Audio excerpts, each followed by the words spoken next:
Four Tory MPs have been accused of defending the secrecy industry, after vowing to support the Cayman Islands government's fight against anti-money laundering measures.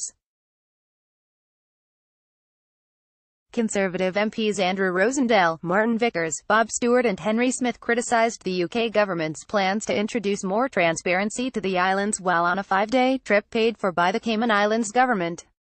The wives of Stewart and Vickers, who are also their employees, were also funded to join the trip, and the total cost was over £18,000. The Cayman Islands has been widely criticised for its financial secrecy. The Tax Justice Network ranks it as the third most important financial secrecy jurisdiction in the world, claiming it offers low-tax, regulation-light environment for financial players. The UK's National Crime Agency has also criticised the Cayman Islands authorities, accusing them of failing to cooperate on money laundering investigations.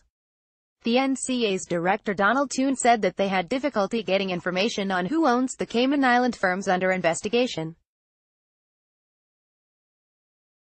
As well as being secretive, the Cayman Islands is also considered a tax haven, because it does not charge corporation tax or capital gains tax. It hosts around 100,000 companies despite having a population of just 60,000, about the same as Inverness.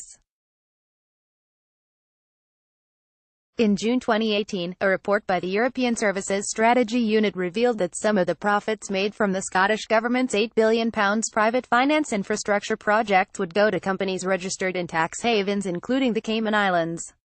The report found that Lothian and Strathclyde pension funds had invested £145.6 million in the Equitex group of funds, which are ultimately controlled from Guernsey, through a chain of companies in Guernsey, London and the Cayman Islands.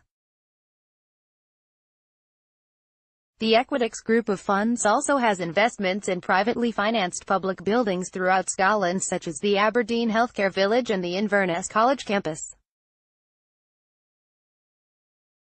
The report's author, Professor Dexter Whitfield, said, "Offshoring not only deprives Scotland of tax revenue, but the secrecy significantly reduces democratic accountability of Scotland's public infrastructure projects over a 25 to 30-year period. The only reason offshore locations are used is to benefit from the absence of taxation, which obviously increases profits, and the secrecy makes accountability non-existent." In May 2018, the UK government was pressured into accepting an amendment to its Sanctions and Anti-Money Laundering Bill, which would require British overseas territories like the Cayman Islands to implement a public register of company ownership. If properly enforced, a public register would allow the public to find out who owns companies based in the Cayman Islands, making money laundering more difficult.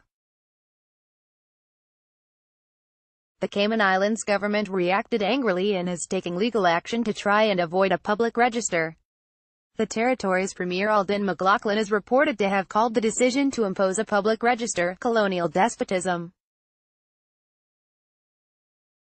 According to the Cayman News Service, the four MPs said in the Cayman Islands that they did not support the amendments to the bill and raised concerns about a threat to the autonomy of the UK's overseas territories. "We go away from this visit much better informed, and I think that we will, as a group, want to make a report to government, and I would hope that they take our views seriously," said Martin Vickers. Henry Smith added, "I think it is another example of where we need a revised constitutional arrangement which much more recognizes the overseas territories as equals in the British family." In a tweet, Andrew Rosindell described the Cayman Islands as a truly great example of a small country that understands good governance, financial responsibility, rule of law, justice and prosperity for all its people, under the Crown. There are 13 British overseas territories, including Gibraltar, the British Virgin Islands and the Falklands. However, tax havens like Jersey, Guernsey and the Isle of Man are not overseas territories but Crown dependencies, and therefore will not have to introduce a public register. Nicholas Shaxson, author of Treasure Islands, said, "When the Cayman Islands comes under pressure, it never seems to be a problem for them to wheel out people to defend their secrecy industry. Cayman needs to be dragged, even if kicking and screaming, into the modern world. Britain has full powers to force them to do this, and it should simply press ahead and not listen to the special pleading." It's well established that the secrecy provided by jurisdictions in the UK's overseas territories has been exploited by those looking to launder substantial amounts of corrupt and illicit wealth. Steve Goodrich, Transparency International research manager Steve Goodrich said that the Cayman Islands tax secrecy undermined national security. It's well established that the secrecy provided by jurisdictions in the UK's overseas territories has been exploited by those looking to launder substantial amounts of corrupt and illicit wealth. Given the origin, destination and purpose of the dirty money that passes through secrecy havens like the Cayman and British Virgin Islands, it's only right that these financial flows are now seen as a national security issue. Goodrich continued, Parliament has made clear it intends to bring corporate transparency to the overseas territories so it aligns more closely with those on mainland UK. Lobbying against such changes would not only go against the will of Parliament but also aid those who are keen to undermine the UK's efforts to ensure global stability. Dexter Whitfield said that, while introducing public registers is an improvement, it does not go far enough to stop tax avoidance. The only substantive remedy is to ban the use of offshoring, particularly for public sector contracts. Commenting on his report into Scottish private infrastructure project profits going through tax havens, he said, Scottish Futures and the Scottish Government knew full well what was going to happen and basically colluded with the bidders for Hub and NPD, privately built public infrastructure, contracts. The MPs were joined on their trip by Eric Bush, the Cayman Islands Government's representative to the UK and EU. Bush's predecessor in this role was former Scottish MP and Conservative Chief Whip in Westminster David McLean, now also known as Lord Blencathra.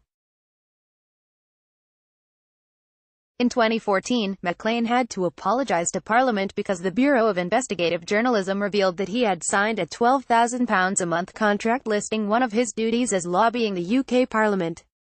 McLean had previously denied lobbying Parliament on behalf of the Cayman Islands and still claims that, despite signing the contract saying he would, he never actually lobbied Parliament. In March 2012, McLean had organised a similar trip to the August 2018 one.